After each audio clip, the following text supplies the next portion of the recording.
is for all of them who are going from class 8 to class 9th. So we have this topic, motion in one dimension, that we are going to learn today. But firstly, I want to tell you something about physics. In general, people, they are afraid of this subject. They think that, oh my god, we are going to get numericals in the exam, and what do we do if we are stuck? So the basic part for solving the numericals, the basic part that you can make physics, this subject, easy for you is to get the concept of it. If you mug up all the expressions, all the formulas and jump to the exercise, to the numerical part, then obviously you will get stuck to it. But if you get all the concepts, if you the concepts of all of the topics of your chapter, of this particular chapter, that is motion in one dimension, then you will be able to solve all the numericals. So it's very easy, very simple subject, because in the other subjects such as history, civics, English or anything, you have to mug up that all the things. But in this particular subject, you get the reasons that why anything around you is happening and what is the reason behind it. Such as, you can see here the tube light, it is working, it is providing light energy to you, or anything around us that is happening, we can get the reason behind it, that why is it happening. So I'll try that all the concepts, starting from very first topic, that is about motion in one dimension. I'll try that all the concepts are very much clear to you, and you have to link them up so that all the topics, serial wise, you get all the topics linked up and you get the concept very much clear. Today, I'll teach you about motion. The motion that is in one dimension. After you know about the motion in one dimension, in the next classes, that is in class 10th or 11th, you will get to know about motion in two dimension or motion in three dimensions. But firstly, we have to know about motion in one dimension. Let me tell you about these quantities, that is scalar and vector. Before we come to our topic, that is about motion in one dimension, you need to know about the scalar quantity and vector quantity. You might have heard about it. This quantity, all the physical quantities in physics, they are categorized as either scalar quantity or vector quantity. Basically, if you are asked that what is a scalar quantity, the scalar quantity, all the physical quantities that have only magnitude and no direction, they are known as the scalar quantities. I'll give you some examples of it, such as mass, distance, speed, energy, work. All of these physical quantities, they are the scalar quantities. So basically, if you are asked that what is the mass of any body, you can state it as the mass of a body is 10 kg. Or if you are asked that what is the distance covered by any body, you say that the body, it covered a distance of 1 kilometer. Or about the speed, then you say that the speed of any body is 20 meter per second. So in these examples, what do we observe here?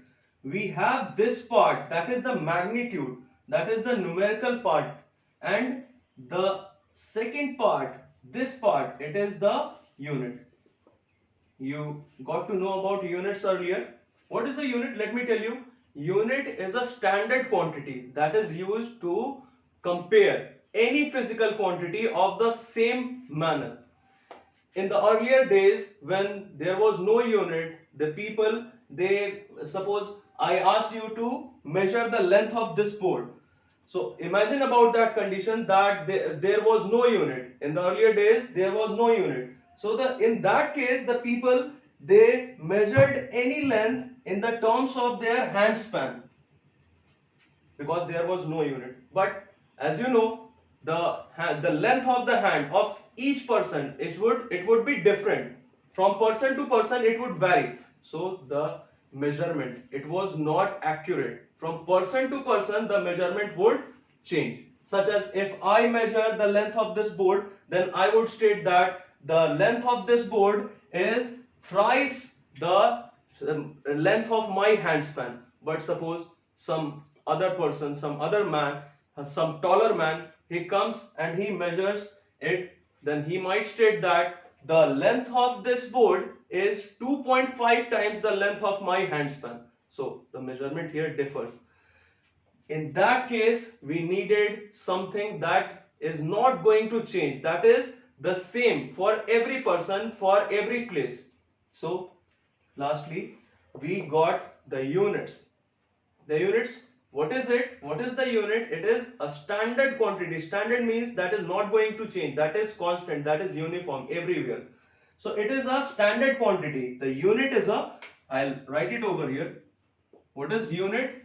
It is a standard quantity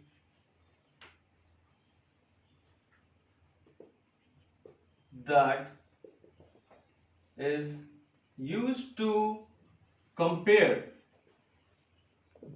the physical quantity of the same manner or same nature. Such as, we wrote this term here of same nature, such as if I ask you to measure the length of it, then the length of this board, it can be measured in centimeter, in meter, in inches. So all these units, what are these units? They are the standard quantity that is used to compare the physical quantity of the same nature. Such as, I'll give you a very simple example. If I ask you to measure the length of the board, can you state the measurement in the terms of second or in the terms of kg? No, obviously not, because the kg, it is the unit, it is the standard that is used to measure, to compare mass. And I am asking you to measure the length. So you can compare any physical quantity to the standard quantity, but both of them should be of the same nature. So now we come back to our topic, that is about the scalar quantity. So in the scalar quantity, there are two parameters. The first parameter, that is the magnitude, and the second parameter, that is the unit. So in a scalar quantity, I'll write it over here. In a scalar quantity, there are two parameters. What? The first one is magnitude. The first parameter is magnitude and the unit. I told you about unit. What is it? It is the standard quantity, but it should be of the same nature. Now, such as in this example also, this is the magnitude and this is the unit. In this one, this 20 is the magnitude and this is the unit. So basically in the scalar quantity, there is only magnitude and unit. So if you are asked that what is a scalar quantity, the physical quantity which has the two parameters, magnitude and the unit, is a scalar quantity. And here are some examples for it. Now we move to the second type of physical quantity, that is the vector quantity. The difference between these two quantities, scalar and vector, is the only part that is about direction. Such as, firstly, we define the vector quantity. What is it? What is the vector quantity? It is the physical quantity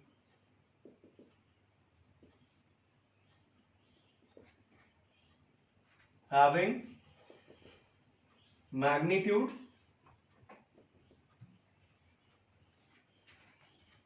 unit, as well as direction. So the only difference between these two quantities is the direction. In the scalar quantity, we had only the magnitude and the unit. In the vector quantity, we have the magnitude, we have the unit, as well as the direction. So let me give you some examples for the vector quantity. The examples for a vector quantity are such as displacement, velocity, We'll discuss all these physical quantities in this chapter only. Displacement, velocity, acceleration, weight, all of these physical quantities, they are vector quantities. Now, how do we represent any vector quantity? It's very simple, such as if you have to represent the velocity it is represented by using the letter V and you put an arrow above it. So this is the velocity. The velocity is represented as V, and above V there is an arrow. And if you are asked to represent acceleration, then we use a small a, and above the small a we put an arrow. So this is the representation. This is how we represent any vector quantity. Such as if, and one more example, there are many examples for it, for the vector quantities or for the scalar quantities. Such as we are asked to represent force. You know, force is also a vector quantity because force has direction. You know about the direction of force. So the force, it is represented by a capital F, and we put an arrow above it, above F. So this was about scalar quantity and vector quantity. When do we say that a body is at rest or a body is moving, is in motion? Let me tell you about rest and motion.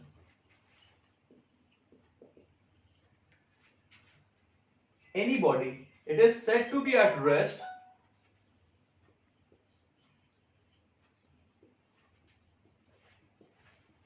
a body is said to be at rest if it doesn't change its position with respect to its surrounding.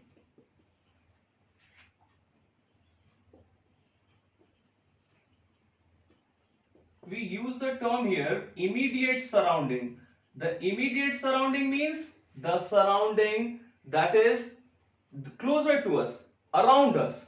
So I'll read it for you. What is rest? What is the state of rest? When do we say that the body is at rest? A body is said to be at rest if it doesn't change its position. With respect to what? With respect to the immediate surrounding. The immediate surrounding, that is the surrounding that is closer to us, nearby us. Now, we come to motion. When do we say that a body is moving? A body is in motion if a body changes its position with respect to its immediate surrounding.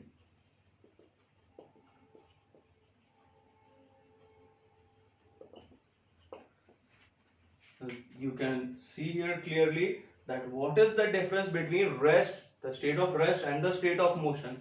If the body doesn't change its position with respect to the immediate surrounding, then it is said to be at rest.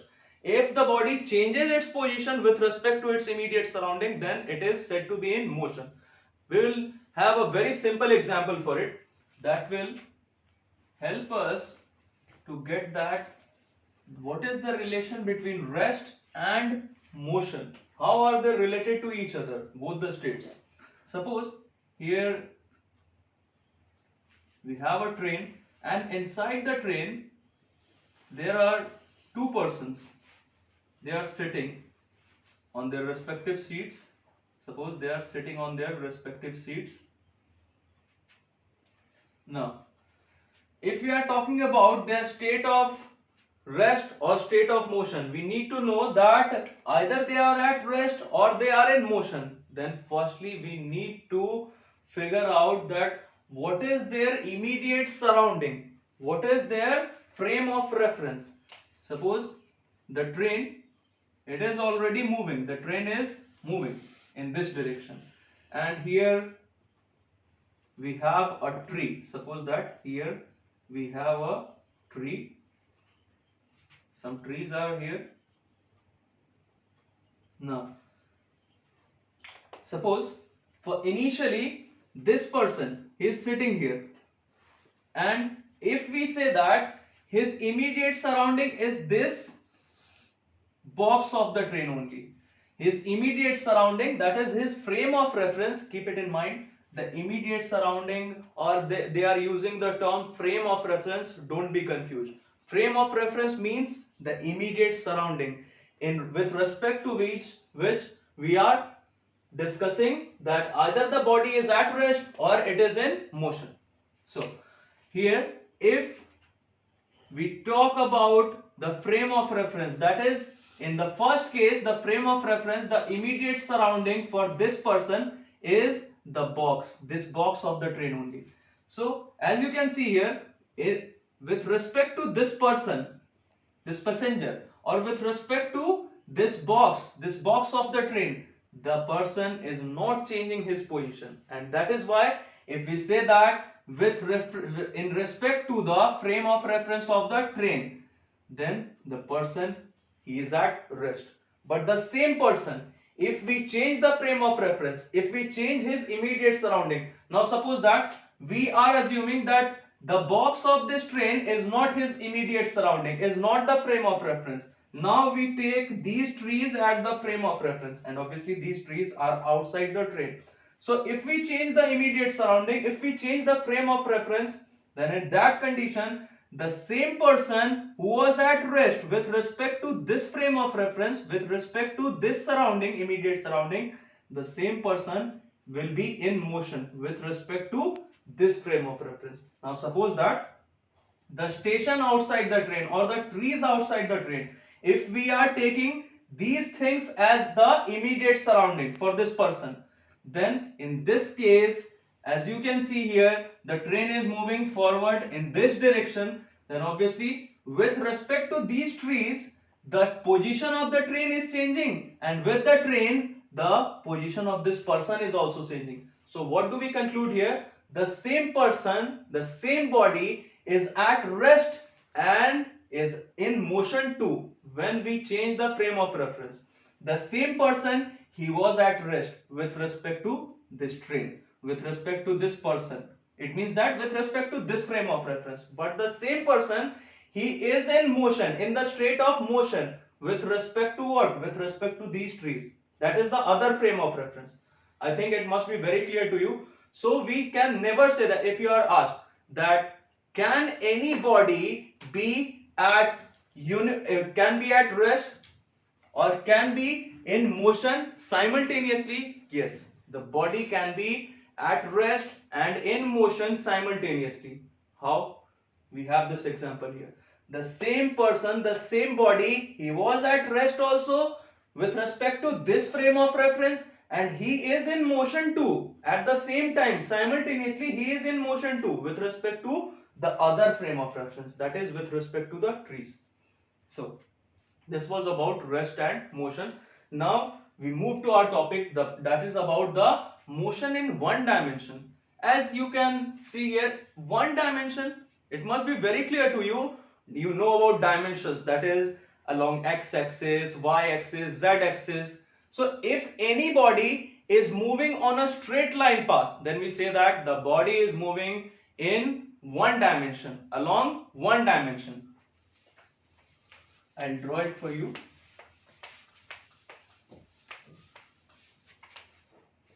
Suppose that a body is moving in this direction along the straight line path.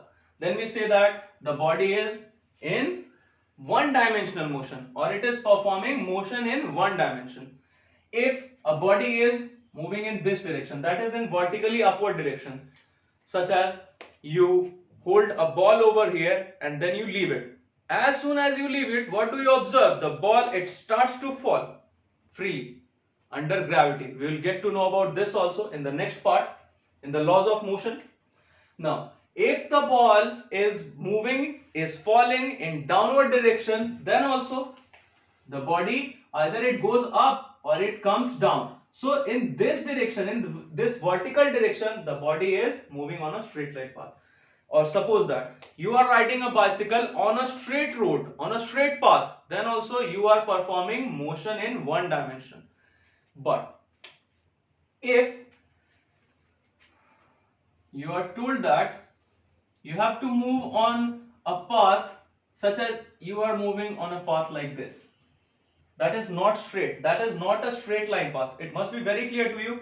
If you are moving on this path, that is the straight line path, or if you are moving on this path, that is the straight line path, then you are told, you are said to be in motion. What kind of motion? Motion in one dimensional or one dimensional motion.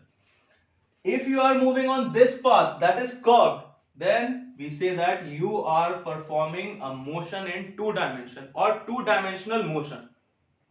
Okay. Now we move to the basic terms that are related to the motion in one dimension